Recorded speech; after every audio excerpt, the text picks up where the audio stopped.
জ্বালানি তেল আর এলপি গ্যাসের পর এবার গ্রাহকদের উপর আসছে বিদ্যুতের বাড়তি দামের বোঝা।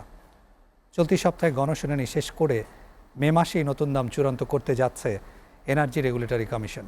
সেটি বাস্তবায়িত হলে আগামী জুন মাস থেকেই গ্রাহকদের গুনতে হবে উচ্চ হারের বিল। সরকারি কোম্পানিগুলো এক লাফে 29% পর্যন্ত দাম বাড়ানোর প্রস্তাব যাচাই বাছাইয়ে বুধবার ও বৃহস্পতিবার গণশুনানি করবে কমিশন। নিয়ন্ত্রণ সংস্থার চেয়ারম্যান জালাল আহমেদ জানান, কোম্পানিগুলোর খুচরা ও পাইকারি মূল্যবৃদ্ধির প্রভাব যাচাই করেই দ্রুত সিদ্ধান্ত নেওয়া হবে। এদিকে 200 ইউনিট পর্যন্ত গ্রাহকের কম দামের সুবিধা তুলে নিয়ে মাত্র 75 ইউনিট পর্যন্ত সীমাবদ্ধ করার প্রস্তাবে চরম চিন্তায় সাধারণ মানুষ।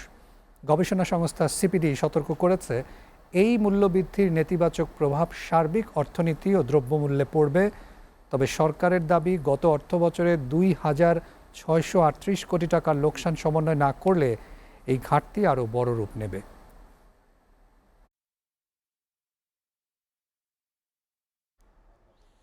দেশের বিদ্যুৎ ও জ্বালানি খাত এখনও একটি দুষ্ট চক্রের মধ্যে আটকে রয়েছে, যেখান থেকে বেরিয়ে আসাই বর্তমানে বড় চ্যালেঞ্জ। উৎপাদন সক্ষমতা ও তার ব্যবহারযোগ্যতার মধ্যে বড় ধরনের ফারাক তৈরি হওয়ায় ক্যাপাসিটি চার্জের নামে জনগণের বিপুল অর্থ অপচয় হচ্ছে বলে মন্তব্য করেছেন অর্থ উপদেষ্টা ডক্টর রাশেদ আল মাহমুদ তিতুমির। বিদ্যুৎ ও জ্বালানির জন্য বিদেশ নির্ভরতা কমিয়ে দেশীয় উৎপাদন বাড়ানোর তাগিদ দেন তিনি। বিস্তারিত সীমান্ত চৌধুরী প্রতিবেদনে।